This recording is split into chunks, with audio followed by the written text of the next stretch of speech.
Драгоценное бронзовое стекло. Достаточно килограмм. Поэтому самое первое научное изобретение, которое было запатентовано, как раз на мощной стержне, это балка, три конструкции, которые держат. У нас, кстати, с этими часами очень часто мистика это происходит. Когда часы сдавали в эксплуатацию, прибыл наш глава республики, президент, тогда еще назывался окружением, а ослик не хотел двигаться в нужном направлении, застревал.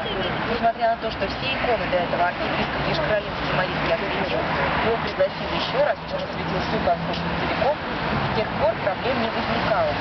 Но однажды, года 2 назад, у нас была лютеранская церковь американская.